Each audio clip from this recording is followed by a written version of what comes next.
நான் ஒரு இந்து குடும்பத்தில் பிறந்தேன். எங்கள் அப்பா அம்மா வந்து இந்து தான். அதாவது கும்பிடுவாங்க.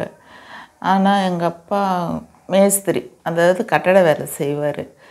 எங்கள் அம்மா அந்த வேலை தான் 2 பேருமே சேர்ந்து அதை தான் செய்வாங்க.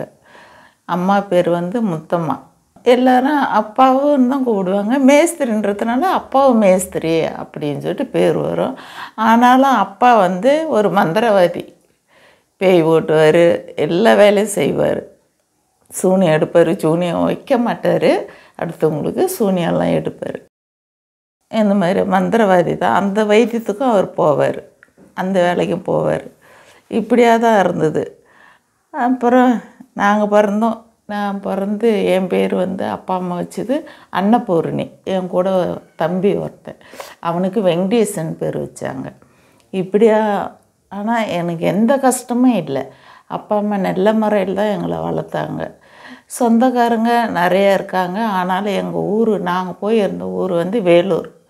வேலூரில் தான் நான் பிறந்தது. குடும்பமே அங்கே தான். அப்பா அம்மா அங்கேயே தான் தங்கிட்டாங்க. இப்படியா இருந்தது. நாங்கள் வளர்ந்தேன். கர்த்தரை பற்றி தெரியாது, என்ன ஏதுன்னு அதை பற்றி எங்களுக்கு ஒன்றுமே தெரியாது. இந்து பிரகாரமாக தான் கற்பூரம் கொளுத்துவோம், எல்லாமோ பொங்க வைக்க அதை இதெல்லாம் எல்லாமே சகலமும் செஞ்சுன்னு வந்தோம். அதுக்கப்புறம் என்னை படிக்க வச்சாங்க, ஸ்கூலில் சேர்த்தாங்க. அப்பா அம்மா 2 பேருமே தான் சேர்ந்து என்னை சேர்த்தாங்க. அதுக்கப்புறம் மேற்கொண்டு ஒரு 4வது படிப்பேன். அப்போ பெரிய கஷ்டம், அவங்களாலையும் வேலை செய்ய முடியல. எனக்கு அந்த படிப்புக்குரிதான புக்கு நோட்டு இதெல்லாம் வாங்க வசதி இல்லை. அந்த டைமத்தில் எங்கள் அப்பாவுடைய வேஸ்ட்டை கட்டிக்கிட்டு, யூனிஃபார்ம் கூட இல்லை, வேஸ்ட்டை கட்டிக்கின்னு ஸ்கூலுக்கு போவேன். அப்போ எல்லோரும் சொல்லுவாங்க, பாரு புடவை கட்டின்னு வந்துக்குன்னு சொல்லிட்டு என்னெல்லாம் கிண்டல் பண்ணுவாங்க. அதெல்லாம் நான் பொருட்படுத்த மாட்டேன். நம்ம அப்பா அம்மாவுடைய கஷ்டம் அப்படி இப்படியா போக சொல்ல தான் எனக்கு, அதனாலே எனக்கு ஸ்கூலுக்கு போக எனக்கு இஷ்டம் இல்லை. ரொம்ப பிள்ளைங்கள்லாம் சேர்ந்து என்னை ரொம்ப கிண்டல் பண்ண ஆரம்பிச்சிட்டாங்க. அதனால் நான் பள்ளிக்கூடம் போகலை, நிறுத்திட்டேன். அப்படியே வீட்டிலையே இருந்தேன். அதுக்கு அப்பா அம்மா எதுவும் சொல்லலை. சரிம்மா, அவங்களுடைய கஷ்டம், அதனால் என்ன பண்ணிட்டாங்க. அதோட நான் அங்கே இப்படியே இருந்துன்னா சரி வராதுன்னு ஒரு கம்பெனியில் என்னை வேலையை சேர்த்து விட்டாங்க. வீட்டில் இருந்தீன்னா பசங்க கூட கூடி கெட்ட பழக்கம்லாம் வரும், நீ பெரியவங்களோட போயிட்டு பழக்க வழக்கம் வச்சுக்கம்மா அப்படின்னு சொல்லிட்டு என்னை சேர்த்து விட்டாங்க. அதாவது வேலூரில் வந்து புயல கம்பெனி, அதில் நான் வேலை பார்த்தேன். மூட்டை தூக்கணும், ஜலிக்கணும், ஜன்னல் இதெல்லாம் வச்சு கஷ்டம்தான். ஆனாலும் நான் செஞ்சேன். ஒரு 2 வருஷம் செஞ்சேன். 7 ரூபா அந்த வேலை செஞ்சு காலைல 7 மணிக்கு போயிட்டு நைட்டு 7 மணிக்கு தான் விடுவாங்க. மதியம் சாப்பாடு போடுவாங்க. சம்பளம் வந்து 7 ரூபா. அந்த காசு வாங்கிட்டு வந்து அம்மாட்ட அப்படியே கொடுத்துருவேன். எனக்கு அப்போல்லாம் எனக்கு தெரியாது, செலவு பண்ண இதெல்லாம் தெரியாது. அம்மாட்ட நான் கொடுத்துருவேன். இப்படியா இருந்தது. ஆனாலும் எனக்குன்னு நான் என்ன நினைக்கிறேனோ அதை அப்பா அம்மா எனக்கு செய்வாங்க. நான் என்ன கேட்கணும் அதை எனக்கு வாங்கி தருவாங்க. எந்த கஷ்டத்தோடு நான் வளரல. நான் நல்ல முறையாக தான் வளர்ந்தேன். இப்படியா 4 கட்டத்தில் நானும் பெரியவளானேன். அப்பா அம்மா அந்த தெய்வத்தை வணங்கினாங்க. ஆனால் அதோடைய பராமரிப்பெல்லாம் எனக்கு தெரியாது. நான் போய் கற்பூரமும் கொளுத்தலை, நான் பொங்கலும் வைக்கல, புத்துக்கு பால் அது இது எதுவுமே நான் செஞ்சது கிடையாது. அதாவது ஏன்னா எங்கள் அப்பா ஒரு மந்திரவாதி. அது ஒரு கடவுளாகவே எங்கள் அப்பா எங்களுக்கு அந்த மாதிரி சொல்லி வளர்க்கலை. அது ஒரு பொருளாக தான் நாங்கள் பார்த்தோம். வீட்டு பக்கத்தில் இந்து கோயில், அந்த இந்து கோயிலுக்கு வந்து எல்லாம் வந்து படைப்பாங்க, அதுக்கு பூ வைப்பாங்க. அதை என்ன செய்வேன்னா, அதை ஒரு சாமியாக நான் நினைக்கல. அவங்க வச்சுட்டு இப்படி போனதோ அந்த பூவை எடுத்துகிட்டு வந்து என் தலையில் வச்சுக்குவேன். முட்டை வைப்பாங்க புத்தில், அந்த முட்டையை எடுத்துகிட்டு வந்து எங்கள் அப்பாட்ட கொடுத்தனா அவங்க ஆம்லெட்டு போட்டு கொடுப்பாங்க. அது எடுக்கக்கூடாதுமான்னு எனக்கு ஒரு பயம் காட்டினா தான் எனக்கு அது மேலே ஒரு பயமும் பக்தியும் எனக்கு வரும். அதெல்லாம் கிடையாது. அதனால் அந்த பக்கம் எனக்கு ஆரம்பத்தில் எங்கள் சர்ச்சு எங்கே இருக்குதுன்னு எங்கள் அப்பா அம்மாவுக்கும் தெரியாது, எனக்கும் தெரியாது. ஏசுன்னா யார், அவர் எப்படிப்பட்டவர், இதெல்லாம் எங்களுக்கு தெரியவே தெரியாது. இப்படியா என்னோடய வாழ்க்கை இப்படியா ஓடுது. ஓடின பிற்பாடு எனக்கு கல்யாணம் ஏற்பாடு பண்ணாங்க. கல்யாணம் ஏற்பாடு பண்ணதும் அம்மாவுக்கு சொந்தத்தில் தான் அப்படின்னு சொல்லிட்டு எனக்கு மாப்பிள்ளை பார்த்தாங்க. கல்யாணம் பண்ணாங்க. கல்யாணம் பண்ண பிற்பாடு தான் தெரியுது எனக்கு மாப்பிள்ளை ஏற்பாடு பண்ணாங்க. மாப்பிள்ளை வந்து இந்து குடும்பம், அதாவது சொந்தம்தான், அம்மாவுடைய வழியில் சொந்தமானவர். எனக்கு கல்யாணம் வந்து கோயில் தான் பண்ணாங்க. இந்து கோயிலில் தாலி கட்டி வீட்டுக்கு வந்து மொய் வச்சாங்க. அங்கே உள்ளவங்கெல்லாம் பணம் வச்சாங்க. அதாவது நம்ம கடலூரில் என்னை பொண்ணு பார்த்து கட்டின்னு வந்தது நான் கடலூர். எங்கள் ஊர் வந்து நான் பிறந்து வளர்ந்தது வேலூர். அதுக்கப்புறம் எல்லாம் நல்லா தான் இருந்தாங்க. எல்லாம் சொந்த பந்தம் எல்லோரும் வந்தாங்க, மொய் வச்சாங்க, எல்லாமே செஞ்சாங்க. அதெல்லாம் எனக்கு தெரியாது, அவ்வளோ விவரம் தெரியாது. மொய் வச்சது, பணம் வாங்கிறது, இதெல்லாம் எனக்கு அவ்வளோ விவரம் தெரியாது. இப்படியா வாழ்க்கை ஓடக்குள்ளே எனக்கு கல்யாணம் ஆகி எங்கள் வீட்டுக்கார் வந்து எனக்கு கல்யாணம் ஆச்சு. அப்போ தான் தெரியும் அவர் சூளை வேலை செய்வார், செங்கல் சூளை எடுக்கிறது. செங்கல் சூளை எடுக்கிறதுல அவர் தான் மேஸ்திரி. எவ்வளோ வெறு வைக்கணும், எவ்வளோ இது, அந்த கணக்கெல்லாம் அவருக்கு தான் தெரியும். கணக்கு புள்ள மாதிரி அவர் அங்கே வேலை பார்த்தார். வேலை பார்த்து செஞ்சு, ஆனால் அவங்களுக்கும் இயேசுவை பற்றி தெரியாது. அவர் பேர் வந்து நாகமுத்து. எங்கள் வீட்டுக்கார் பேர் நாகமுத்து. எங்கள் மாமியார் பேர் பார்வதி. எங்கள் மாமனார் பேர் தங்கவேலு. இப்போ அப்புறம் மூத்தார், கொழுந்தனார், நாத்தனார், இவங்க அத்தனை பேரும் உண்டு எனக்கு. இந்த மத்தியில் தான் என்ன கட்டி கொடுத்தாங்க. அதனால் இயேசு எப்படியாப்பட்டவர்னு அவங்களுக்கும் தெரியாது, எங்களுக்கும் தெரியாது. அந்த சர்ச்சுன்றது அது எங்கே இருக்கும், ஏதாக இருக்குன்னு எங்களுக்கு ஒன்றுமே தெரியாது. இப்படியா தான் வாழ்க்கை ஓடுது. ஓடின பிற்பாடு தான் ஒரு 2 வருஷம் ஆச்சு எனக்கு கல்யாணம் பண்ணி. 2 வருஷம். அப்போ தான் எனக்கு தெரியும், எங்கள் வீட்டுக்கும் தெரியும், இவருக்கு குஷ்ட வியாதி இருக்குதுன்னு. குஷ்ட வியாதி இருக்குது. கை கால் இதிலெல்லாம் சொர்ணம் இருக்காது, கிலோனா, ஆனால் காயமெல்லாம் இருக்காது, மடங்கவும் இல்லை, நல்லா தான் வேலைக்கெல்லாம் போவாங்க, ஆனால் சொர்ணம் இருக்காது. இப்படியா இருந்துச்சு. இது வந்து நாங்கள் கண்டுபிடிச்சிட்டோம். ஆஸ்பத்திரியில் போயிட்டு மாத்திரை வாங்குவார். அந்த மாத்திரை சாப்பிட்டா தான் அந்த கை காலெலாம் குத்தும். இப்படி குத்தின சொல்ல அந்த மாத்திரை சாப்பிட்டா தான் இவருக்கு அந்த வலி நிற்கும். இதெல்லாம் எங்களுக்கு தெரியவே தெரியாது. எங்களை மறைச்சி தான் என்னை அந்த இடத்துக்கு கட்டி கொடுத்தாங்க. எங்கள் அப்பா அம்மாவுக்கும் தெரியாது. இப்படியா இருக்கிறச்சு தான் அப்போ இவர் இது வந்து இப்படிலாம் இருந்தால் சரி வராது, நான் செத்து போயிடுறேன் அப்படின்ட்டு சாவறதுக்குன்னு லெட்ரு எழுதி வச்சிட்டாரு. என் சாவுக்கு யாரும் காரணம் இல்லை, என் வியாதி தாங்க மாட்டாத, நானே தற்கொலை பண்ணிக்கிறேன் அப்படின்னு லெட்ரு எழுதி வச்சிட்டாரு. நானும் வேலைக்கு போவேன். அதாவது வீட்டில் இருந்தேன்னா எங்கள் அப்பா அம்மா கூட என்னை வேலைக்கு அனுப்பிச்சி சம்பாரின்னு சொல்லலை. ஆனால் என் வீட்டில் இருக்கிறவங்க, மாமியார் வீட்டில் இருக்கிறவங்க இதே மாதிரி புருஷன் பக்கத்துலேயே உக்காந்துருந்தா சாப்பாடு எங்கேருந்து வரும், அவனால் தான் வேலைக்கு போக முடியாது, எதனா போய் வேலை செய்ப்போ, அப்படியே எனக்கு எந்த வேலையும் தெரியாது. அப்போ நானும் கட்டளை வேலைக்கு போக ஆரம்பித்தேன். போயிட்டு வேலை செஞ்சுட்டு வரும். அப்போது எனக்கு சம்பளம் 3 ரூபா. கட்டட வேலை செய்கிறப்ப 3 ரூபா. இப்போ சம்பளம் 500 ரூபா 600 ரூபா வாங்குறாங்க. அதை கொண்டு வந்து எங்கள் மாமியார்கிட்ட கொடுப்பேன். அவங்க குடும்பத்தை பார்த்துக்குவாங்க, சமைப்பாங்க, சாப்பாடு கூட செய்ய தெரியாது, அவங்க தான் செய்வாங்க. ஆனால் நல்லா தான் வச்சுருந்தாங்க, என்ன ஒரு சொல்லலை. இப்படியா இருக்கிறப்ப தான் இவர் இந்த லெட்ரு எழுதி வைக்கவும் நான் பார்த்துட்டேன். அதை இது என்ன இது ஏதோ லெட்ரு இருக்கே, நான் தான் எழுதினேன். அப்போ எதுக்கு இது மாதிரி எழுதுறீங்க? அப்போ நான் சொன்னேன், ஆண்டவர் கொடுத்த உயிர், அதை ஆண்டவராக எடுத்துக்கிட்டோம், நீங்கள் ஏன் மாச்சிக்கு போகிறீங்க அப்படின்னு அந்த நேரத்தில் அவருக்கு அந்த வார்த்தை நான் சொன்னேன். ஆனால் வசனமோ கர்த்தருடைய இதுவும் அது எங்களுக்கு தெரியாது. அது அவருக்கு கொஞ்சம் மனசு கொஞ்சம் மாதிரி மாறிடுச்சு.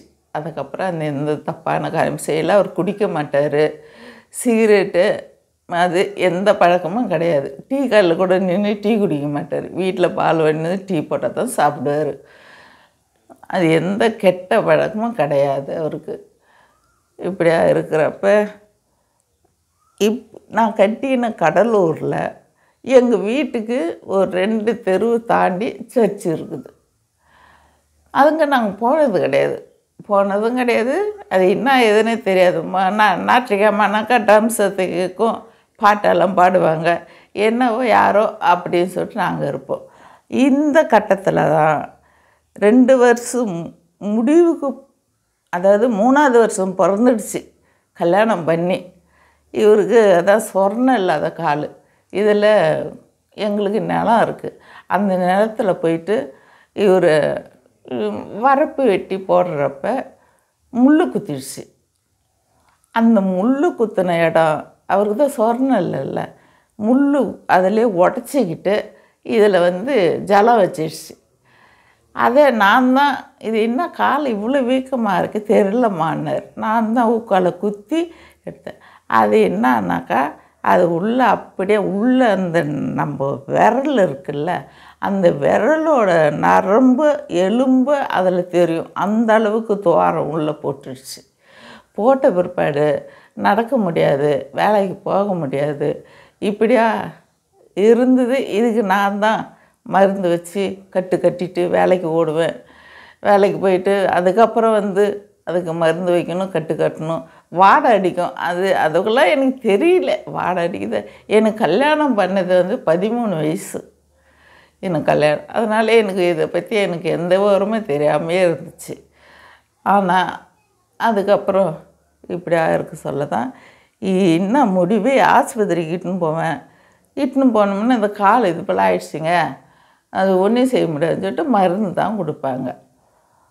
இப்படியா இருக்கிறப்ப இதுலேயும் பாருங்கள், எங்களுக்கு ஒரு ஆசை, அதாவது சினிமாவுக்கு போகணும் அப்படின்னு ஆசை வைப்போம். சினிமாவுக்கு பார்க்க போனோம்னா இவருக்கு காலில் தண்ணி படக்கூடாது, ஆற்றுல இறங்கி தான் ரோட்டுக்கு போகணும். அதனால் அந்த கரை ஓரத்தில் போயிட்டு இவர் தூக்கி இடுப்பில் உட்கார வச்சிக்கின்னு கரையை தாண்டி கொண்டு விட்டு 2 பேரும் ஜோடியாக போகிற மாதிரி இப்படியா போவோம். அதே போல் வர்றப்ப தூக்கின்னு அந்த கரை மேலே விட்டுட்டு 2 பேரும் ஒன்றா வந்துடுவோம். இப்படியா தான் எங்கள் வாழ்க்கை ஓடிச்சு. ஆனாலும் அந்த நேரத்தில் அந்த சர்ச்சு நடத்துகிறோம். எங்கள் வீட்டுக்கு பக்கத்து வீடு, அவங்க ரோமன் கேத்தல்ஸு, அதாவது மாதா கோயிலுக்கு போகிறவங்க. அவங்க சொன்னாங்க, ஏம்மா அன்னபூர்ணி, என் பேர் அன்னபூர்ணி தான், அன்னபூர்ணி இது போல் இருக்குதே, யாருன்னா சூனியங்கீனியம் வச்சுட்டாங்களோ உங்கள் வீட்டுக்காருக்கு, எதுக்கும் ஏசு கும்பிட்றாங்க, அந்த கோயிலுக்கு நீ அழிச்சுன்னு போ, அது எது ஒன்று அவங்க சொல்லிடுவாங்க அப்படின்னு அவங்க சொன்னாங்க. அதுக்கப்புறம்தான் அப்போ அம்மா என் கூட தான் இருக்காங்க. எங்கள் அம்மாவும் நாங்களும் இவர்கிட்டன்னு அப்போ தான் அந்த சர்ச்சுக்கே போகிறோம். போனாக்கா அந்த இடத்துல பாஸ்டர் கிடையாது, பாஸ்டரோட அம்மா தான் இருந்தாங்க. போயிட்டு ஜெபம் பண்ணோம். அவங்க ஜெபம் பண்ணாங்க. ஜெபம் பண்ணதும் இருந்தோம் ஒரு வாரம். இந்த வாரம் போயிட்டோம். அப்போ அவங்க சொன்னாங்க, ஞாயிற்றுக்கிழமை நீங்கள் வாங்க அப்படின்னாங்க. மறாத ஞாயிற்றுக்கிழமை நாங்கள் போனோம். அப்போது ஒரு பாஸ்டர், ஒரு ஊழியக்கார் வெளியிலேருந்து வந்திருந்தார், வெளியூரில் இருந்து. அப்போ இவர்கிட்ட ஜெபம் பண்ணிக்கோங்க அப்படின்னாங்க. அப்போ தான் எங்கள் வீட்டுக்கார இட்டுன்னு போயிட்டு ஜெபம் பண்ணுறதுக்காக கொண்டு ஜெபம் பண்ணுங்க யாருன்னு. அப்போ அவர் சொன்னார், உனக்கு வியாதி இருக்குது, அது என்ன அப்படின்னு கேட்டதுக்கு அப்போ தான் இவர் மாத்திரை வாங்குகிற புக்ஸு நோட்டு இதெல்லாம் கொண்டு காட்டினார். அப்போ வெண்குஷ்ட வியாதி, இது கர்த்தரால் தான் சுகப்படுத்த முடியும். நீ எவ்வளோ, எனக்கு கல்யாணம் ஆக 10 வருஷத்துக்கு முன்னாடி இருந்தே இவர் மாத்திரை சாப்பிட்றாரு. எனக்கு கல்யாணம் ஆகி வந்த நோவு கிடையாது, அதுக்கு முன்னாடியே இருந்திருக்கு, இதை மறைச்சிட்டாங்க. அப்போ அந்த பாஸ்டர் சொன்னார், கர்த்தரால் தான் உங்களுக்கு சுகம் கிடைக்கும், சரி அப்படின்னா நீங்கள் நம்பிக்கையோடு இருங்க சொல்லிட்டு எங்களுக்கு தேங்காய் நான் வாங்கின சொல்லி அதை ஜெபம் பண்ணி கொடுத்தாரு.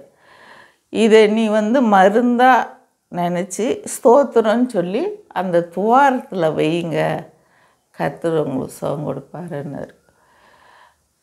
சரின்னு வாங்கின்னு வந்துட்டு எங்கள் மாமியார் வீட்டில் வருஷம் வீரம் கும்பிடுவாங்க.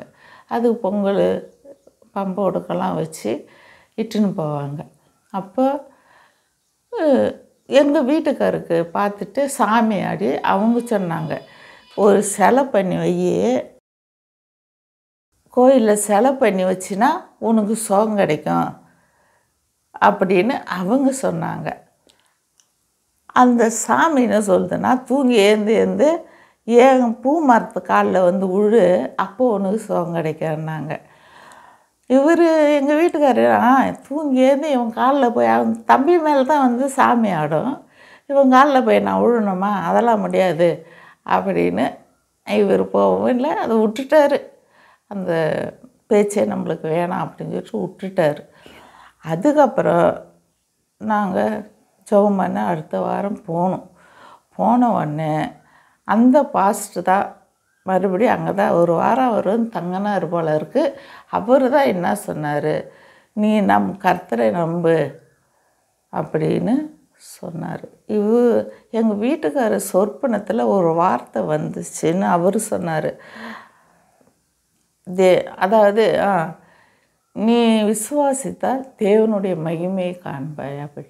அப்போ இவர் சொல்கிறார், அம்மா இந்த மாதிரி எனக்கு ஒரு வார்த்தை வருது, அது என்னான்னு தெரியலன்னு. சரி பாஸ்டர்கிட்ட போய் சொல்லலாம், இதை பற்றி நம்மளுக்கு என்ன தெரியும் அப்படின்னு பாஸ்டர் சரி கர்த்தர் உங்களோட பேச ஆரம்பிச்சிட்டாரு, நீ என்னப்பா சொல்கிற, இதுக்கப்புறம் நீ வந்து இந்து சாமியை கும்பிடக்கூடாது, மற்றபடி எந்த சாங்கியும் அதாவது கற்பூரம் கொளுத்துறது, வத்தி ஏற்றுறது இதெல்லாம் செய்யக்கூடாது, ஆண்டவர் ஏசப்பாவை மாத்திரம்தான் நீ வணங்கணும், ஜெபிக்கணும் அப்படின்னு சொல்லிட்டு சரி நான் அப்படியே செய்கிறேன் அப்படின்னு சொல்லிட்டு அதுக்கப்புறம் இவர் சொன்னார். நாங்கள் ஒப்பு கொடுத்து மறு வருஷம்தான் ஞானஸ்தானமே எடுத்தோம். இந்த ஒரு வருஷத்தில் நாங்கள் ஞானஸ்தானம் எடுக்கலை.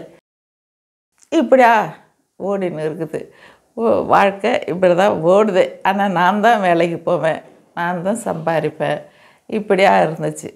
இப்படியா அதுக்கப்புறம் அதாவது இவர் என்ன பண்ணார், ஞானஸ்தானத்துக்கு ஒப்பு கொடுத்துட்டார்.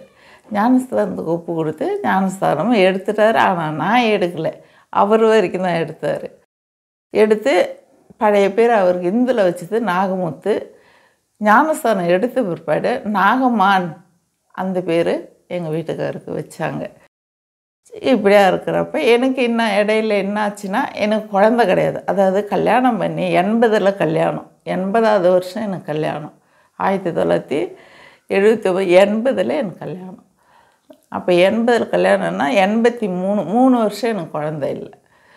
எங்கள் மாமியார் வீட்டில் பயங்கரமாக, அதாவது பக்கத்தில் என் கொழுந்தனார் இவங்கெல்லாம் இருக்காங்க, அவங்களுக்குள்ள பிரச்சனை. அவளுங்கெல்லாம் பல வார்த்தை பேச ஆரம்பிச்சு, அதாவது நான் மலடி, நான் என்ன புள்ள இல்லாதவளா, நான் தொட்டால் விளங்காதான்னு இவங்களுக்குள்ளே பேசிக்குவாங்க. ஆனால் என்னை நேரிட்டு என்னை பேச மாட்டாங்க. எங்கள் மாமியார் அவங்களுக்குள்ளே சண்டை வந்துடும். அப்போ தான் எனக்கு ஓ நம்மளை தான் கேட்குறாங்களா அப்படின்னு நான் யோசனை பண்ணுறப்ப எனக்கு வந்து மாதம் குளிக்கிறப்ப எனக்கு வயிற்று வலி வரும். இந்த வயிற்று 3 நாளைக்கு அந்த வயிற்றை வலிக்கும், மற்ற நாளைக்கு ஒன்றும் செய்யாது. பிறலுவேன் வீடு ஃபுல்லாக. இதே காரணமாக வச்சு இந்த பொண்ணுக்கு வயிற்றுக்குள்ளே எதனா இருக்கா செக்கப் பண்ணணும் அப்படின்ட்டு என்னை ஆஸ்பத்திரிக்கு இட்டுன்னு பண்ணாங்க.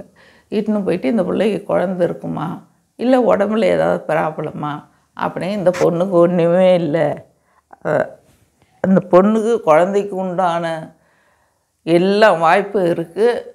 ஆனால் இவர் புருஷனுக்கு வந்து, அதாவது என் கணவனாருக்கு அந்த குழந்தைக்கு உண்டான சத்து அந்த ரத்தத்தில் இல்லை, அவர் வியாதி நிமித்தமாக குழந்தைக்கு உண்டான சத்து இல்லைன்னு, இதுக்கப்புறம் குழந்தையே பிறக்காதுன்னு சொல்லிட்டு சர்டிஃபிகேட்டை கொடுத்துட்டாங்க. பெரிய டாக்டர் சர்டிஃபிகேட்டு கொடுத்துட்டாங்க. அப்புறம் எங்கள் வீட்டுக்காரர் சரிம்மா குழந்தை இல்லைன்னா என்ன, நீ எனக்கு குழந்தை நான் உனக்கு குழந்தை, இப்படியா இருந்துட்டு போயிடலாம். இப்படியா நாங்கள் இருந்துக்கிற சமயத்தில் தான் இந்த மாதிரி எங்கள் ஓரகத்தின் நிமித்தமாக எனக்கு பல வார்த்தைகளை பேசவும், அப்போ நான் ஆண்டவர் சமூகத்தில் வீட்டிலேயே தான் எனக்கே ஒன்றும் தெரியல. அப்போ தான் நாங்கள் சர்ச்சுக்கு போய்க்கின்னு வந்து ஜபான்னா என்னன்னு தெரியாது, ஆண்டவர் எப்படி துதிக்கணும்னு தெரியாது. போவேன், மோளம் அடிப்பாங்க, உக்காந்து வேடிக்கை பார்ப்பேன், கண்ணை திறந்து பார்ப்பேன். அதிலே பார்த்தனா பாஸ்டர் கண்ணை மூடு அப்படின்னு சொல்லிட்டு எனக்கு சைகை காட்டுவார். அப்போ நானாக வீட்டுக்காக போயிட்டு நானாக முழங்கால் போட்டு ஒரே ஆண்டவரே இந்த மாதிரியெல்லாம் என்னை மலடின்னு சொல்கிறாங்க, நான் அப்படி இருக்கக்கூடாது, நான் ஒன்றை தானே வணங்குறேன். இப்படி எனக்கு ஜெபம் பண்ண தெரியாது, நான் ஒன்றை வணங்குறேன். அதாவது எனக்கு ஒரு குழந்தைய கொடு, நீ பொண்ணு கொடுப்பியோ ஆணை கொடுப்பியோ எனக்கு தெரியாது, அதை நான் உனக்கு காணிக்கையாக தர்றேன் அப்படின்னு சொல்லிட்டு பொருத்தனை பண்ணிவிட்டு அவ்வளோதான். மேற்கொண்டு எனக்கு ஜெபிக்க தெரியல. இந்த 2 வார்த்தை தான் சொல்லிவிட்டு ஏந்து வந்துட்டேன். அந்த வயிற்று வலி நின்று போச்சு எனக்கு. மறுபடியும் எனக்கு அந்த வைத்தியம் வரவே இல்லை. கர்த்தர் சுகம் கொடுத்தா. மணி 4 இருக்கும், வீட்டில் எல்லாம் படுத்துன்னு இருக்கும். பாஸ்டர் ஓடியாந்தார். எங்கள் பாஸ்டர் பேர் ராஜகுமார், நெய்வேலியில் இருக்கார். ஓடியாந்தோடனே சிஸ்டர் வாங்க வீட்டுக்கு வாங்க. அப்போல்லாம் நான் எங்கள் வீட்டுக்காரர் அப்பயும் நான் சொன்னேன், என்ன தாலி கவரில் எடுக்க மாட்டேன், ஞானஸ்தானம் எடுத்தால் தாலி கவர் போடக்கூடாது, நகையெல்லாம் போடக்கூடாதுன்னு சொல்கிறீங்க, அதனால் நான் தாலி கவர் எடுக்க மாட்டேன், ஞானஸ்தானமும் எடுத்துக்க மாட்டேன் அப்படி சொன்னேன். சொன்ன உடனே தான் எங்கள் பாஸ்டர் எங்கள் தாலி கவர் அந்த 8.50 பைசா ஒரு கயிறு, அது மேலே வைக்கிற நம்பிக்கை ஏன் நீங்கள் இயேசு மேலே வைக்கக்கூடாது அப்படின்னு பாஸ்டர் சொன்னார். சரி அப்படின்னு சொல்லிட்டு நாங்கள் பேசினே இருக்க சொல்லத்தான் எனக்குள்ளே ஒரு வெறுப்பு வந்துச்சு. அதாவது எங்கள் வீட்டுக்காருக்கு அந்த போயிட்டு தேங்காய் எண்ணெய் வைக்க அந்த துவாரமாகப்பட்டது அடைஞ்சி வந்துடுது. அந்த குத்தல், கால் குத்தல் இதெல்லாம் இல்லை. சொர்ணம் இல்லாமல் இருந்த காலில் சொர்ணம் ஏற்பட்டுச்சு. அதாவது இப்படி கிள்ளனாக்கா வலிக்குதுமா அப்படின்னு இந்த காலில் முட்டிலேருந்து பாதம் வரைக்கும், கையில் அதே போல் முட்டிலேருந்து கை விரல் வரைக்கும் அந்த சொர்ணம் இருக்காது. அவருக்கும் சுகம் கிடச்சிச்சு. அப்போ ஆண்டவர் சுகம் கொடுத்துட்டாரு. இந்த கயிறுக்காக நம்ம ஏன் ஆண்டவர் ஏற்றக்கூடாதுன்றதுனால அந்த நிமிஷமே தாலி கயிறு நானாக கைட்டி விட்டுக்கட வச்சிட்டேன். நான் இயேசுவை ஏற்றுக்கிறேன் அப்படின்னு சொல்லிட்டு பாஸ்டரும் கொண்டான்னு பிடுங்கலை, அவரும் எங்களை கேட்கல, நானாக கைட்டி விட்டுக்கட வச்சிட்டேன். அதுக்கப்புறமா போயிட்டு தான் நான் ஞானஸ்தானுக்கு ஒப்பு கொடுத்து எனக்கு ஞானஸ்தானம் கொடுத்தாங்க. எனக்கு அப்பா அம்மா வச்சு பேர் அன்னபூர்ணி. நான் ஞானஸ்தானம் எடுத்து போயிருப்பேன், அண்ணாளுன்னு எனக்கு பேர் வச்சாங்க. இப்படி ஒரு சொந்தம் குழந்தை இல்லை. அதான் நான் போய் ஜெபம் பண்ணிட்ட பிற்பாடு விடிய காலம் 4 மணி இருக்கும். எங்கள் பாஸ்டரோட சிஸ்டர் வாங்க, ஒரு பாஸ்டர் வெளியூர்லேருந்து வந்திருக்கிறாரு, உங்கள் பேரை சொல்லி கூப்பிட்டாங்க வாங்கன்னார். அவர் பேர் மார்ட்டின், அதாவது வந்துக்கிற பாஸ்டர் பேர் மார்ட்டின். அப்போ பார்த்துமே அதே தான். அதுக்கப்புறம் நான் அவர் பார்க்கவும் இல்லை, அவர் இந்த ஊருக்கு வரவே இல்லை. நாங்கள் போனோடனே எங்களை பாய் போட்டு என்னை உட்கார வச்சாங்க. நானும் எங்கள் வீட்டுக்காரன் போனோம். அண்ணாளுன்றது யாருன்னு கேட்டார். நான் தான்யா அப்படின்னு. அப்போ அவர் சொன்னார், உன் ஜெபம் ஆண்டவர் கேட்டார், இந்த வருஷத்தில் கர்த்தர் உங்களுக்கு குழந்தைய ஆசீர்வதிப்பார், அது ஆணும் பெண்ணும் கர்த்தர் உங்களுக்கு. ஆனால் நீ அவரவே பேசுகிற, நான் ஒன்றுமே சொல்லலை, நீ ஒப்பு கொடுத்த பிரகாரம் ஆண்டவருக்கு காணிக்கை கொடுப்பியா? அப்போ நான் நினச்சேன், என்ன இது நம்ம எதுவுமே சொல்லலை இவர்கிட்ட, ஆனால் நம்ம சொன்னதெல்லாம் இவர் சொல்கிறாரு. கர்த்தர் என்னோட பேசினார், அதனால்தான் சிஸ்டர் நான் சொல்கிறேன், உடனே கூப்பிட்டு அவங்களுக்கு இது சொல்லுன்னு சொன்னார், அதனால்தான் கூப்பிட்டு நான் அதே போல் செய்கிறேன் ஐயா அப்படின்ட்டு. அப்போ அவர் தேங்காய் எண்ணெய் வாங்கிட்டு வர சொல்லி தேங்காய் எண்ணெய் வாங்கிட்டு கொடுத்தேன். அதை ஜெபம் பண்ணி இதை ஒரு டானிக்காக நினச்சி சாப்பிடுங்க அப்படின்னு சொல்லிட்டு கொடுத்தார். அவ்வளோதான். அந்த மாதத்துலேயே கரு உண்டாயிடுச்சு. டாக்டரு சர்டிஃபிகேட்டு கொடுத்தாங்க, உங்கள் ஜென்மத்திலும் குழந்தை இல்லைன்னு. ஆனால் ஜெபத்து ஆண்டவர் குழந்தைய கொடுத்தார். குழந்தைய கொடுத்ததும் இல்லாமல் அது பெரிய பிரச்சனை. அதாவது குழந்த வயிற்றில் தங்கச்சி தான், அதை என்னான்னு சொல்லிட்டாங்க என் ஓரத்தி. மற்றபடி அந்த தெருவில் உள்ளவங்க நான் நகையெல்லாம் போடமே ஞாபகம் எடுத்து அதெல்லாம் கட்டிட்டாங்க. நான் நகையெல்லாம் போடலை, எதுவுமே போடலை. இந்த புடவை வரைக்கும் எதுக்கு இவ கட்டின்னு போகிறா, இயேசுவே வந்து புள்ள கொடுத்துருச்சு இவளுக்கு. அப்படி அசிங்கமான முறையில் என்னை பேச ஆரம்பித்தாங்க. சரி, இதையே நான் என்னை கேட்கல, ஆண்டவர் தான் குழந்தைய கொடுத்தா, அதாவது ஆண்டவருக்கு தான் இந்த வார்த்தை அப்படின்னு சொல்லிட்டு அப்போல்லாம் என்ன நான் பொழுப்பா நான் வளரல. இப்படி இது விட்டுட்டேன். இப்படியெல்லாம் எனக்கு பல சிக்கல், அவமானம் இதெல்லாமே நான் அனுபவித்தேன். ஆனாலும் கர்த்தரை நான் வெறுக்கலை, கர்த்தரை விட்டு நான் விலகலை. ஆண்டவர் இத்தனையும் பொறுத்து கொள்ள முடியும். ஆண்டவர் எனக்கு பொறுமையை கொடுத்தார். அதுக்கப்புறம் தான் எங்கள் வீட்டுக்காருக்கு வந்து, அதாவது வேலைக்கு போவார், பாதி நேரத்தில் வீட்டுக்கிட்டுன்னு வந்துடுவாங்க.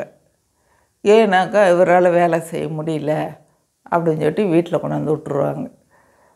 அப்போ என்ன செய்ய முடியும்? நான் தான், அதாவது 8 மாதம் குழந்த என் வயிற்றில், அப்போ நான் வேலை செஞ்சேன்.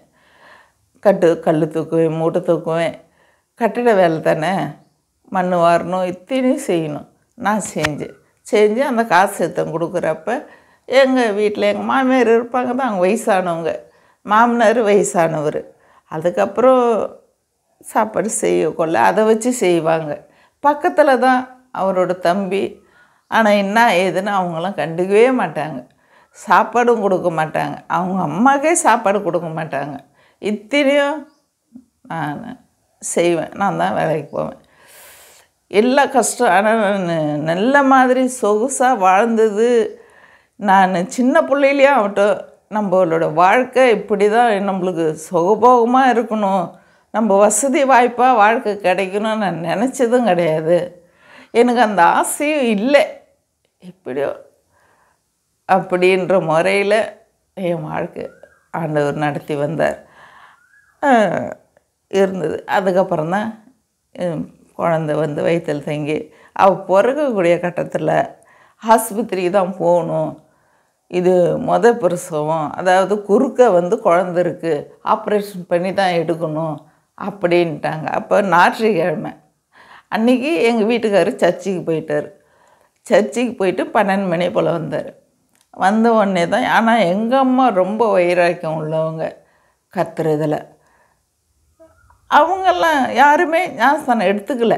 இதுக்குள்ளார நாங்கள் எங்கள் வீட்டுக்காரரும் நான் 2 பேரும் தான் ஞானஸ்தானம் எடுத்து கர்த்தரை ஏற்றுக்கொண்டோம்.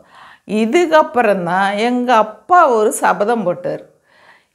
எங்கள் மருமகனுக்கு அந்த குஷ்டவியாதி சுகமானா இந்த பில்லி சூனியம் பேய் ஓட்டுறது இது அத்தனையும் விட்டுட்டு நானே அந்த இயேசுவை ஏற்றுக்கிறேன், நான் 6 மாதம் நான் கெடுவு கொடுக்குறேன், அந்த 6 மாதத்துக்குள்ளே அந்த இயேசு சுகப்படுத்தட்டும்னு எங்கள் அப்பா ஒரு வாக்கு கொடுத்தாரு. 6 மாதம் இல்லை, 3 மாதம். இவர் சொன்னார், எங்கள் வீட்டுக்காரர் சொன்னார், 6 மாதம் இல்லை 3 மாதத்தில் கர்த்தர் எனக்கு சுகம் கொடுப்பார். அப்போயும் அந்த வியாதி அந்த இதில் தான் இருந்தார், வியாதியோட சொன்னார். 3 மாதத்தில் கர்த்தர் எனக்கு சுகம் கொடுப்பார், நான் நீங்கள் சொன்ன மாதிரி இயேசு ஏற்றுக்கணுன்னு எங்கள் வீட்டுக்காரர் அப்பயே சொன்னார். அதே பிரகாரமாக 6 மாதம் ஆகலை, அதுக்குள்ளே கர்த்தர் சுகத்தை கொடுத்து எங்கள் அப்பாவும் ஞானஸ்தானம் எடுத்துட்டாங்க. எங்கள் அப்பா ஞானஸ்தானம் எடுத்தாங்க. அதுக்கப்புறம் எங்கள் அம்மா ஞானஸ்தானம் எடுத்தாங்க. எங்கள் அப்பாவுக்கு அப்பாவுன்னு பேர், ஞானஸ்தானம் எடுத்து பவுலுன்னு பேர் வச்சாங்க. அம்மா பேர் வந்து முத்தம்மா. ஞானஸ்தானம் எடுத்த பிற்பாடு கர்த்தருக்குள்ளே வந்த பிற்பாடு அவங்களுக்கு ரெபேக்கான்னு பேர் வச்சாங்க, அப்பாவுக்கும் அம்மாவுக்கும். அதுக்கப்புறம்தான் குழந்த ஜபமே. இந்த மாதிரி இடையிலெல்லாம் இவ்வளோ போராட்டங்கள், இத்தனையும் மீண்டு வர கர்த்தர் உதவி செஞ்சார். குழந்த ஆஸ்பத்திரிக்கு போய் தான் குழந்த பிறக்கணுன்ட்டாங்க. அப்போ தான் எங்கள் அம்மா என்ன சொன்னாங்க, இந்தா ஆஸ்பத்திரிக்கு போகாதே, அதாவது கர்ப்பத்தின் கனி கர்த்தரால் வாய்க்கின்ற ஈவுன்னு சொல்கிறாங்க. அப்படி இருக்கும்போது நீ ஜெபம் பண்ணு, அப்படி இருந்தாப்பா இந்த தேங்காய் எண்ணெயை ஜெபம் பண்ணி வயிறு ஃபுல்லாக தடை விட்டுருன்ட்டாங்க. அதே போல் ஜெபம் பண்ணி எங்கள் ஐயா தடை விட்டு எல்லாம் வெளியே போயிட்டாங்க. என்னை பிரசவம் பார்க்க வந்தாங்க, அதாவது அமெரிக்கன் ஆஸ்பத்திரி வேலூரில். அங்கே வேலை பார்க்குற நர்ஸ் அவங்க தான் ஐயோ இது ஆஸ்பத்திரிக்கு தான் நீங்கள் இட்டுன்னு போகணும், என்னாலெல்லாம் பார்க்க முடியாதுன்னு போயிட்டாங்க. அவங்க வீட்டு படிக்கட்டு கூட ஏறல, வீட்டுக்கு வாசப்படிக்கு போயிட்டாங்க. பின்னாடியே இவங்க போய் ஆள் இட்டணும். ஏன்னாக்கா அதுக்குள்ளே எனக்கு குழந்த பிறந்துட்டா, என் பெரிய பொண்ணு பிறந்துடுச்சு. ஆனால் எனக்கு எந்த வலியும் இல்லை. அந்த பிரசவ வலியில் கத்துவாங்களாம், வலிக்கும், இதெல்லாம் செய்ய சொல்கிறாங்க. ஆனால் எனக்கு எந்த வலியுமே இல்லை. கர்த்தர் ஒரு வலியும் இல்லாமல் சுகப்பிரசவத்தை வீட்டிலேயே கர்த்தர் எனக்கு செஞ்சார். அதுக்கப்புறம் நான் காணிக்கை தரேன் தானே ஒப்புக்கினேன் ஆண்டவர்கிட்ட. அப்போ பாஸ்டர்கிட்ட நாங்கள் சொன்னோம், சரிம்மா அப்படின்னு சொல்லிட்டு 8வது மாதம் குழந்தைக்கு பேர் வச்சாங்க. அதாவது ஜெபம் பண்ணி ஜெபத்தினால பிறந்தனால அவளுக்கு ஜெபமேரின்னு பேர் வச்சாங்க. எங்கள் பெரிய பொண்ணு பேர் ஜெபமேரி. அதுக்கப்புறம் கர்த்தர் எங்களுக்கு 3 குழந்தை, அந்த பொண்ணுக்கு அப்புறம் 3, அதாவது 4 பிள்ளையா கர்த்தர் எனக்கு கொடுத்தார். அதுவும் நான் ஆஸ்பத்திரிக்கு போகலை. ஆஸ்பத்திரியில் ஒரு பிள்ளைய கூட நான் பிறந்தது கிடையாது. எல்லாம் வீட்டிலே தான் குழந்த பிறக்கும். பக்கத்து வீட்டுக்குன்னு தெரியாது. அக்கா உனக்கு குழந்த பிறந்துச்சா அப்படின்னு ஆச்சரியமாக கேட்பாங்க. நீ வணங்குற தெய்வம் உனக்கு தாங்கா சுகம் கொடுக்கும் அப்படின்னு அடுத்தவங்களுக்கு சாட்சியாக நிற்கும்படியாக கர்த்தர் என்னை வைத்தார். இன்றைக்கி அப்படியா இருந்தது. அதுக்கப்புறம் பாப்பா வளர்ந்து அதாவது 4 பிள்ளைகள். அவளுக்கு ஜெபமேரி, 2வது பெண்ணாக பிறந்ததுனால கிரேசின்னு 2வது பொண்ணுக்கு, 3வது பையன் சாமுவேல், 4வதும் பொண்ணு எஸ்தர். இவங்க 4 பிள்ளைங்க. எனக்கு 4 பிள்ளைங்க வளர்ந்துச்சு. பிள்ளைங்களுக்கு எந்த குறையும் இல்லை, எந்த வியாதியும் இல்லை. ஒரு சளி பிடிக்குமோ, ஜுரம் அடிக்கும், ஆஸ்பத்திரிக்கு போகணும், இது எதுவுமே இல்லை. கர்த்தர் அவ்வளோ பாதுகாப்பா என்ன, ஏன் அது என்னவோ எனக்கு தெரியல, எங்களை இவரால் சமாளிக்க முடியாது அப்படின்றதுனால கர்த்தர் எங்களை இப்படி வழி நடத்துகிறாரா என்னன்னு எங்களுக்கு தெரியாது. அப்போதைக்கு அவ்வளோவா எனக்கு தெரியாது. இப்படி ஏதோ வாழ்க்கை ஓடுது, வாழ்க்கை இருக்குது, அவ்வளோதான். கணவர் உண்டு, மாமியார் உண்டு, மாமனார், இவங்கள பார்த்துக்கணும், பிள்ளைங்கள பார்த்துக்கணும், இப்படியே தான் என்னோடய. ஆனால் இது வரைக்கும் எங்கள் வீட்டுக்காரே எனக்கு ஒரு ஜாக்கெட்டு பிட்டு எடுத்து கொடுத்ததில்ல. இப்போ தான் ஐயா செத்து 1 வருஷம்தான் ஆகுது. அப்போ எடுத்ததில்லை. எல்லாம் எங்கள் வீட்டில் எங்கள் அப்பா அம்மா எடுத்து கொடுப்பாங்க. அவங்களுடைய இது இல்லைனாக்கா நடக்காது. அதோட கர்த்தரோட பிள்ளைங்க செய்வாங்க. காணிக்கை கொண்டு வந்து புடவை இதெல்லாம் கொடுப்பாங்க. ஆனால் என் பிள்ளைங்களுக்கு நான் வேலைக்கு போய் அதுக்கப்புறம் தான் அதுங்க செய்யணும். அதுக்கப்புறம் ஸ்கூலில் கொண்டு சேர்த்தோம். பிள்ளைங்களும் படிச்சிச்சு, படிக்க வச்சேன். அதாவது பெரியவ 8வது வரைக்கும் படித்தேன். ஏன்னா காணிக்கையாக நாங்கள் ஒப்பு கொடுத்துட்டோம். அதாவது அந்த பேர் வைக்க வெள்ளைத்துணி போட்டு அதுக்கு மேலே குழந்தைய கடத்தி அப்புறம் 9 ஊழியக்காரர் இருந்து ஜெபம் பண்ணி காணிக்கையாக அந்த பிள்ளை இருக்கணும்னு பாஸ்டர் போய் நாங்கள் தான் வளர்க்கணும், எங்கக்கிட்டே விட்டுணும் நீங்கன்னாங்க. அப்புறம் எல்லா பாஸ்ட்டும் ஒன்றும் கூட அது பால் குடிக்கிற குழந்தையாக இருக்கிறதுனால தாய்கிட்டே இருக்கட்டும் அப்படின்னு சொல்லிட்டு இப்படியா பேசி முடிவெடுத்து மறுபடியும் எங்ககிட்டே குழந்தைய கொடுத்துட்டாங்க. நாங்கள் வளர்த்தோம். கர்த்தருக்குள்ளாக தான் அந்த பிள்ளை நல்லா வளர்ந்தா, நல்லா அந்த முறையில் வளர்த்தோம். இப்போ பெரியவளாயிட்டா. பெரியவளாயும் பைபிள் காலேஜ் படிக்க வச்சோம். 8வது, அதாவது பைபிள் படிக்க தெரிஞ்சால் போதும், மற்றபடி நீ படித்து எந்த வேலைக்கும் போகக்கூடாது, கர்த்தர் ஊழியத்தை தான் செய்யணும் அப்படின்றத வச்சு எங்கள் வீட்டுக்காரர் 8வதோடு நிறுத்திட்டு அதுக்கப்புறம் பைபிள் காலேஜ். அந்த 8வது படிப்பு தான் காலேஜ் முடித்தவங்க, +2 முடித்தவங்களுக்கு தான் பைபிள் காலேஜில் இடம் கிடைக்குமா. இந்த மாதிரி 8வது படித்தவங்களாம் இருக்காது அப்படின்னு சொல்லிட்டாங்க. அதை விட படிப்பு கர்த்தர் அவளுக்கு இன்னும் கல்விமான் நல்லா அழகாக நல்லா படிப்பா. காலேஜ் படித்தவங்களோட அவள் நல்லா படிப்பாள். பைபிள் காலேஜில் சேர்த்துக்கினாங்க. சேர்த்து 3 வருஷம் பைபிள் காலேஜ் படித்தா. 3 வருஷம் படித்து அவளுக்கு ஊழியக்கார பட்டம் கொடுத்து அனுப்பிச்சி விட்டாங்க. இன்றைக்கும் ஊழிய பட்டத்தில் ஊழியக்காரியாக இப்போ சண்டே கிளாஸ் டீச்சரு, ஆராதனை, இதெல்லாம் நடத்தும்படியாக கர்த்தர் அந்த பிள்ளையே வளர்க்கும்படியாக கர்த்தர் எங்களுக்கும் ஞானத்தை கொடுத்தார். கர்த்தருக்கு பயந்து இந்த வாழ்க்கையை நாங்கள் நடத்தும்படியாக இருந்தது. இடையில இப்படியா எங்கள் வாழ்க்கை ஓடிடுச்சு. எனக்கு என்னை இன்னும் பேய் புருஷனுக்குது, இந்த பொண்ணை ரத்த காட்டேரி புருஷனுக்குது அப்படின்னு பம்போடுக்க வச்சு தான் கேட்கணுன்னு. எனக்கு ரத்த காட்டேரியும் பிடிக்கல, எனக்கு எந்த காட்டேரியும் பிடிக்கல. அந்த சமயத்தில் பாஸ்டருங்கெல்லாம் ஜெபம் பண்ணாங்க. வீட்டில் ப்ரேயர் வைப்போம், அப்போ எல்லாம் ஜெபம் பண்ணாங்க. மறுபடியும் நான் என்ன செஞ்சிட்டேன்னா, எங்கள் அக்கா வீட்டுக்கு போனேன்.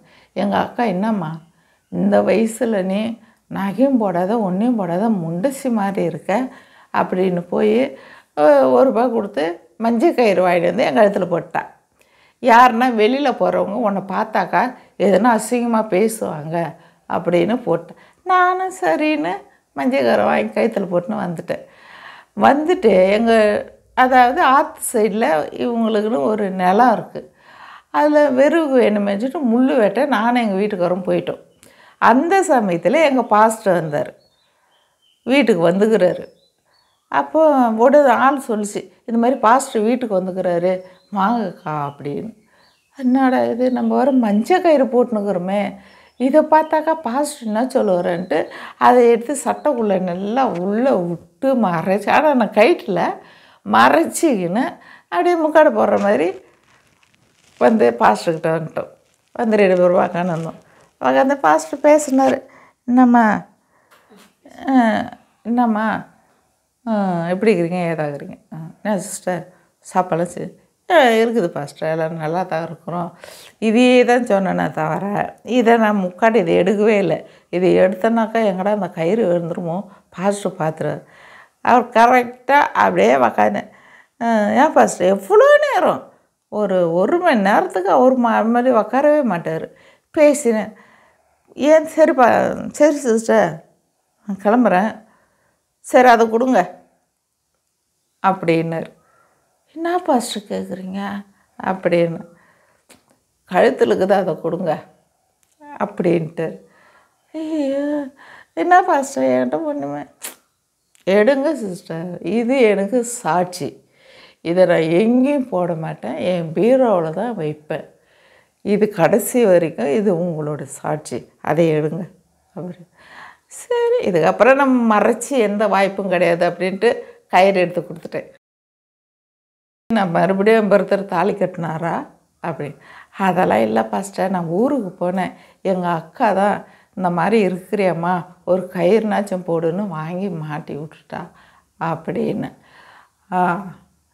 சரி, இது என் பீரோவில் இருக்கட்டும், இதுக்கப்புறம் அந்த மாதிரி நீங்கள் செய்யவே கூடாதுன்னு சொல்லிட்டு போயிட்டேன். இதில் நான் என்ன பண்ணுவேன், வெளியில் கட்டடங்கள்லாம் வேலை செய்கிறவங்கள அது கொடுத்துன்னு போவாங்க.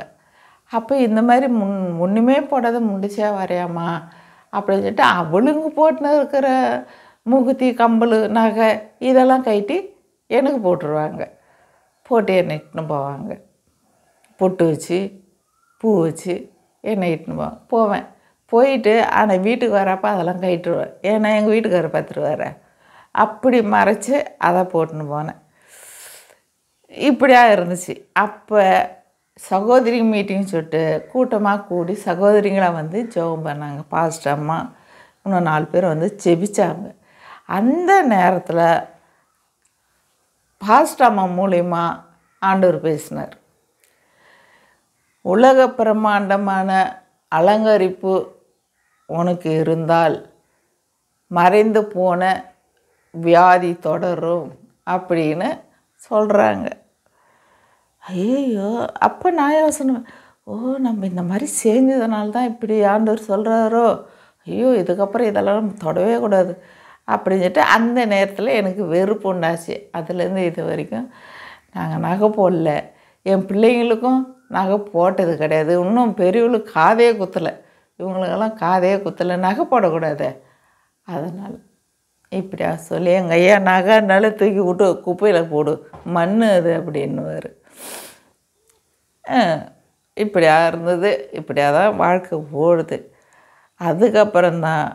ஆனால் நானும் கொஞ்சம் வேலை வேலை வேலைன்னு ஓட்டு. இப்போ எனக்கு சுகர் ஆரம்பிச்சிடுச்சு இடையில. இப்போ எனக்கு சுகர் இருந்ததெல்லாம் எனக்கு தெரியாது. நான் வேலைக்கு போவேன், மழக்கம் வரும், கட்டடத்துலேயே மழக்கம் வரும். இதை போய் செக்கப் பண்ணுமான்னுவாங்க. என்னத்த பிள்ளைங்கள வச்சுன்னு நம்ம செக்கப் பண்ணின்னு பெட்டில் படுத்துக்கினா நம்மளை யார் பார்த்துக்கிறது, நம்மளுக்கு யார் செலவு பண்ணுறது, இப்படின்ற முறையில் அதை நான் கவனிக்காதே விட்டுட்டேன். கடைசி கட்டத்தில் எனக்கு சுகர் 500. நான் செக்கப்புன்னு போனப்போ 500 இருக்கே அப்படின்னு சொல்லிட்டு சொன்னாங்க. மாத்திரைலாம் எழுதி கொடுத்துட்டாங்க. வேலை தான் செஞ்சுன்னு இருந்தேன். அதை அப்படியே இருக்க சொல்ல தான் என் கால் இப்போ என்ன ஆச்சுன்னா அதாவது கல் இப்படி நடந்துனே போனேன். நடக்கக்குள்ளே கல் குத்திடுச்சு காலில். அந்த கல் குத்துனது வீக்கமாக உள்ளாரே காயமாக இருந்திருக்கு, எனக்கு தெரியல. அப்புறம் ஆஸ்பத்திரிக்கு போனேன். போயிட்டோன்னு அது ஆப்ரேஷன்லாம் பண்ணாங்க. ஒரு கால் அப்படி. இன்னொரு காலுக்கு சுட மண், அதாவது செப்பல் போடாத நடந்துட்டேன். அந்த தரையோட சூடு பட்டு காலில் கொப்பளை வந்துச்சு. கொப்பளை வந்த உடனே ஆஸ்பத்திரிக்கு போனதுக்கு இந்த சுகர் அந்த எலும்பில் போய் பாதிக்குதுமா, காலை எடுத்துட்டால் தான் உங்களுக்கு அது சரி வரும், நாங்கள் காலை எடுத்துருவோம் அப்படின்ட்டாங்க. எல்லோரும் சரிங்க. அப்புறம் மேலே சுகர் ஏறி போச்சுன்னா ஃபுல் காலம் எடுக்க வேண்டியதாக வரும் அப்படின்னாங்க. அப்புறம் அதையே ஏற்பாடு பண்ணி அப்போ நான் யோசனை பண்ணுறேன். அதாவது கஷ்டத்தோடைய கொடுமையில் ஆராதனைக்கு போக மாட்டேன். ஒரு ஆராதனைக்கு போவேன், ஒரு 4 ஆராதனைக்கு போக மாட்டேன். ஏன்னாக்க வேலை அன்றைக்கி தான் வேலைக்கு மும்பரத்தமாக வேலைக்கு கூப்பிடுவாங்க. ஐயோ நிற்கவே கூடாது வான்னுவாங்க. அப்போ நான் யோசனை பண்ணேன், நம்ம எவ்வளோக்கு எவ்வளோவா கர்த்தர் ஆராதனைக்கும் கர்த்தருக்கும் நம்ம ஏமாற்றணுமோ, அதனால தான் நம்ம இன்னும் காலை வச்சுருந்தா நம்ம இந்த பாடு தான் பட்டிருக்கணும். வேலைக்கு போயின்னு ஆராதனை பார்க்காம ஏதோ ஆண்டவரை நம்ம நேசிக்காமல் இருப்போம். அதனால தான் இந்த வேலை நம்ம செஞ்சுக்கிறாரு அப்படின்னு இதை நான் அடிக்கடி யோசனை பண்ணுவேன். அதாவது நம்ம தான் தப்பு பண்ணோம் அப்படின்னு சொல்லிட்டு, இந்த குற்றத்தினால தான் ஆண்டவர் காலை எடுத்துட்டாரு. இது எனக்குள்ளே உண்டான ஒரு அறிக்கை. நம்மளுடைய பாவன்றது அந்த இடத்துல நான் உணர்ந்தேன். அதாவது கர்த்தருக்கு, அதாவது ஆராதனைனா போயிடணும். அது கர்த்தருக்கோ பாஸ்டருக்கெல்லாம் என்ன தெரிய போகுது, தெரிய போகுதுன்னு பாஸ்டரோட ஏமாற்றிடலாம், ஆண்டவரை ஏமாற்ற முடியாது. அவர் எல்லாத்தையும் பார்த்துக்கின்னு தான் இருக்கிறாரு. நம்மள நினப்பு ஃபுல்லாக அவருக்கு தெரியும். அதாவது தலைமுடியை கூட எண்ணி வச்சுருக்கிறவர், நம்மளுடைய எண்ணத்தை ஆண்டவர் பார்க்க மாட்டாரா? அவருக்கு எல்லாம் அறிஞ்சவர். அப்போ நான் அதுக்கப்புறம் எங்கள் ஐயா சொம்மா, நீ எனக்கு மறைக்கலாம், ஆண்டவருக்கு நீ மறைக்க முடியாது, ஆண்டவர் பார்த்துனே தான் இருக்கிறார் அடிக்கடி சொல்லுவார். இப்படியா வாழ்க்கை ஓடுத்து. அதுக்கப்புறம் பிள்ளைங்களுக்கு பெரிய பொண்ணுக்கு கல்யாணம் ஆச்சு. அந்த கல்யாண வாழ்க்கை அவளுக்கு நிலைக்கலை. அவங்க வீட்டுக்காரு குடிகாரன். அவன் ஏற்கனவே ஒரு பொண்டாட்டி பிள்ளை இருக்குது. அதை வச்சு இந்த பொண்ணோட வாழ்க்கை இப்போ இல்லை. அதாவது என் கூட தான் இருக்கா, வேணான்னு சொல்லி வந்துட்டா. எனக்கு இந்த வாழ்க்கை வேணாம் அப்படின்னு சொல்லிட்டு வந்துட்டா. அவளுக்கு ஒரு குழந்தை, அதுவும் என்கிட்ட தான் இருக்குது. பையன் அவனுக்கு கல்யாணம் ஆகி அவன் பொண்டாட்டி பிள்ளையோட அவன் இருக்கான். பொண்ணுக்கு கல்யாணம், எல்லாருக்கும் கல்யாணம் ஆகிடுது. எல்லோரும் வெளியில் எல்லாம் நல்லபடியாக தான் இருக்காங்க. கர்த்தர் எந்த இதுவும் பிள்ளைங்களுக்கு வைக்கல. என்னுடைய நிலைமை ஆண்டவர் நினச்சாரோ, என்னுடைய சூழ்நிலை நினச்சாரே தெரியாது. இப்படியா கர்த்தர் எங்களை வழிநடத்தி கொண்டு வர. இன்றைக்கி நாள் ஒரு காலம் இல்லாமல் தான் உக்காந்துருக்கேன். பிள்ளை ஜபம் மாரி தான் என்னை பார்த்துக்கும். என்னை தூக்கி விடணும் அந்த நிலவரத்தில் நான் இப்போ உக்காந்துருக்கேன். என்னை எடுக்கணும், தூக்கி விடணும், இப்படியா இருக்கணும். ஆனால் அனாவசியமாக கிளம்ப மாட்டேன், ஜெபம் பண்ணுவேன் வீட்டில். அதனால தான் ஆண்டவர் என்ன உட்கார வச்சிட்டார். எங்கள் பொண்ணு சொல்லும், நீ நல்லா இருந்தீன்னா வீட்டிலே இருக்க மாட்டேன், வேலைன்னு ஓடுவேன், அதனால தான் உன்னை ஆண்டவர் உட்கார வச்சிட்டாரு, உக்காந்துரு, ஜெபம் பண்ணு அப்படின்னு பிள்ளைங்க சொல்லும். அவ்வளோ கஷ்டப்பட்டேன். ஆனாலும் அதெல்லாம் கர்த்தர் என்னை தாங்கி கொள்ள முடியாது எனக்கு பலன்னு கொடுத்தார். 4 பிள்ளை நான் ஆஸ்பத்திரிக்கு போல் வீட்டிலையே பிரசவம் ஆகும்படியாக கர்த்தர் எனக்கு பலத்தை கொடுத்தார். அந்த வலியே என்னான்னு தெரியாது. சில பேர் சொல்கிறாங்க தான், ஐயோ பிரசவம் ஆனால் வலிக்குதே போகுது. அந்த வலியே எனக்கு தெரியாது. ஏன்னா அவ்வளோ கஷ்டப்படுவேன். ஒரு பிள்ளைக்கும் 9 மாதம் என் வயிற்றில் இருக்கும். நான் வேலை செய்வேன், கட்டடத்தை வேலை செய்வேன். ஏன்னா மற்றபடி வீட்டில் எனக்கு சாப்பாடு கொடுக்கும், மற்ற சலுகை பண்ணவும் யாரும் இல்லை. எங்கள் அப்பா அம்மா வேலூரில் இருக்காங்க, நான் கடலூர் இருக்கேன். அதாவது நம்ம பிள்ளை நல்லா தான் வச்சுன்னு இருப்பாங்க அப்படின்ற ஒரு எண்ணத்தில் அவங்க இருக்கிறாங்க. இந்த இடத்துல அம்மா எனக்கு பசி எடுக்குது, எனக்கு யாருமே ஒன்றையும் கவனிக்கிறதுக்கு ஆள் இல்லைம்மா அப்படின்னு சொன்னால் நம்ம வீட்டுக்காரர் அவங்க என்ன நினைப்பாங்க அப்படின்ற ஒரு எண்ணம் என் மனசுக்குள்ளே. நான் இதெல்லாம் சொல்ல மாட்டேன், எங்கள் வீட்டுக்காரர் இப்படி இருக்கிறான்னு. அவங்களா வந்தால் தான் தெரியும். அந்த மாதிரி வாழ்க்கை. அதுக்கப்புறந்தாங்க இயேசுநாதருக்குள்ளா நாங்கள் முழுமையாக ஆண்டவருக்குள்ளா நாங்கள் இருந்தோம். ஆண்டவரோட ஊழியத்தை செய்ய முடியாது கர்த்தர் எங்களை அழைச்சார்.